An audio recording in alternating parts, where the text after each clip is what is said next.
One command, total chaos. The water stands like a wall, not a wave, not a trick of light.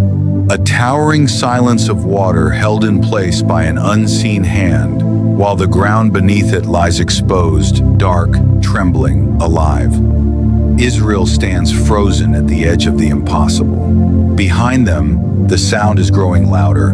Chariots, hooves, iron, scraping against stone. Pharaoh is coming, and the sea has not yet moved. For a moment, everything hangs in suspension, fear, faith, breath. One command has been given. But the chaos has not arrived yet. It is waiting. The night before had been thick with urgency. Homes marked with blood, doors shut tight, bread baked without time to rise. The sound of mourning echoing through Egypt like a long, unbroken cry. Pharaoh had finally spoken the words Moses had waited for.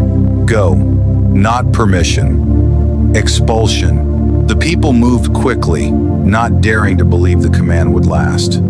They carried what they could, borrowed what they were given, and left behind a land that had shaped them through pain. Freedom began in haste, but freedom does not always mean safety. By morning, the desert opened wide before them, vast, empty, unwelcoming. The pillar of cloud moved ahead, guiding them forward, while the memory of Egypt followed close behind.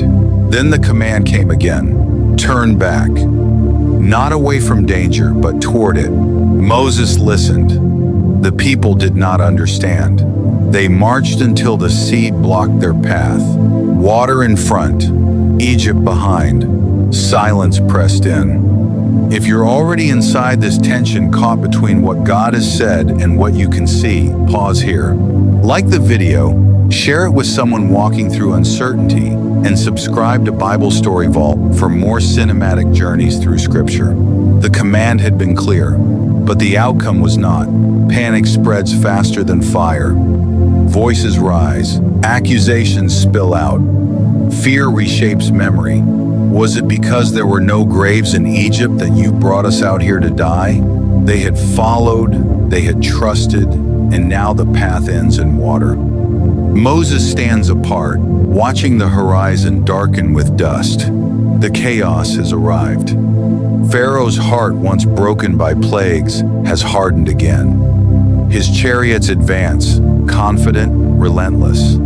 The same army that once trembled now believes the command was a mistake. And Israel believes it too. But Moses speaks into the noise. Do not be afraid. Stand firm, and you will see the deliverance the Lord will bring you today. These are not calm words. They are defiant ones, because nothing has changed yet. The sea is still closed. The army is still coming. Night falls, and the waiting becomes unbearable. Then the wind begins, not a storm, a force.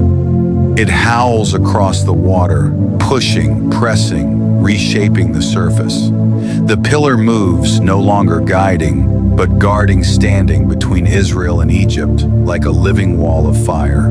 Darkness covers one side, light breaks open the other.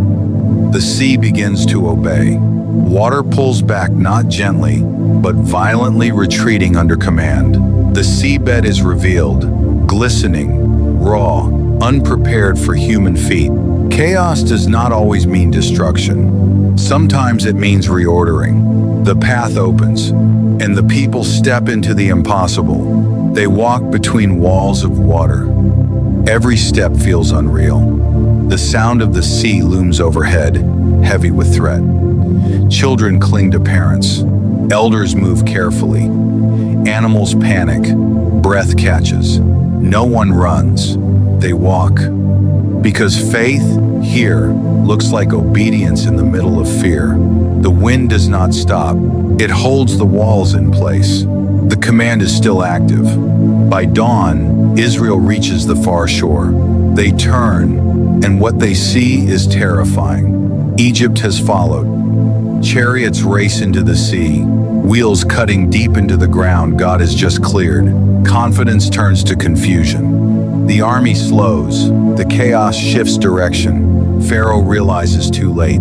The command was never meant for him. Moses lifts his staff again. The wind ceases, and the sea remembers what it is. Water crashes down with unrestrained force. Iron disappears. Horses vanish. Power is swallowed whole. The chaos reaches its climax not against the faithful, but against the pursuer. When the water settles, the sea is quiet again. Still, final, Israel stands in silence. Then sound breaks loose, shouts, cries, songs erupting from shock and awe. Miriam lifts her voice. The people dance.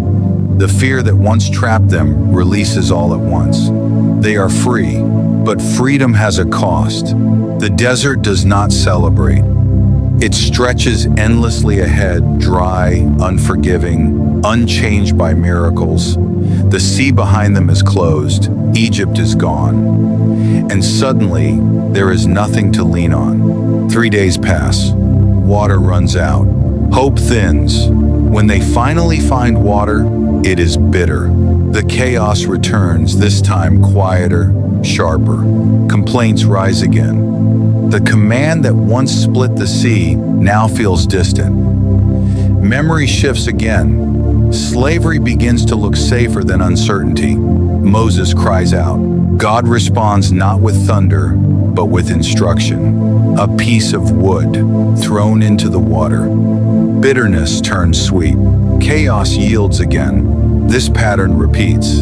Hunger, fear, complaint. Each time, God provides, but never in the same way. Manna falls like dew. Quail covers the camp. Water flows from rock. But each provision carries a boundary. Do not store it. Do not gather more than needed. Trust me daily. The chaos is no longer external. It is internal. Because freedom requires transformation. And transformation disrupts everything. The command that began it all echoes through the journey. Go, trust, follow. But the people want structure, control, predictability.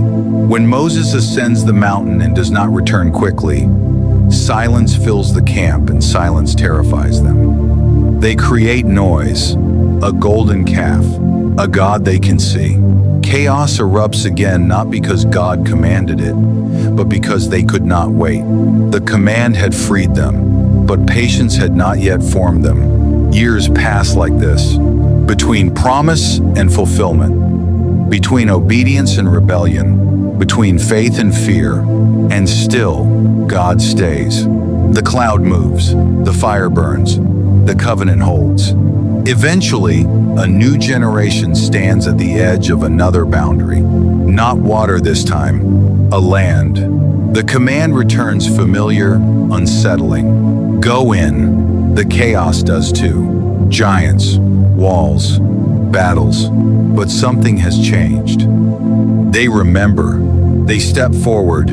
Here is what Scripture quietly reveals. The chaos was never random. It followed the command. Because when God speaks, systems shift, powers collapse, identities are stripped and rebuilt. One command does not create order instantly.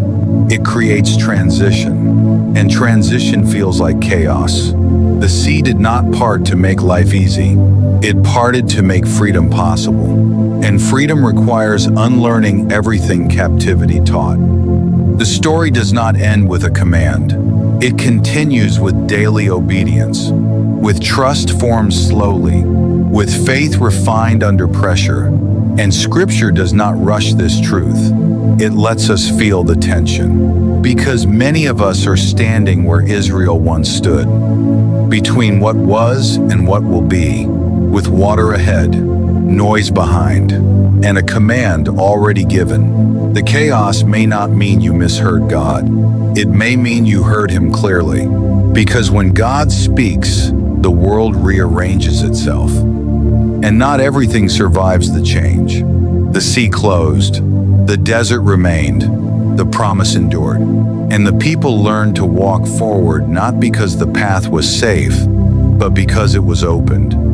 Subscribe to Bible Story Vault for more cinematic journeys through Scripture, where ancient commands still echo and chaos reveals what God is truly doing.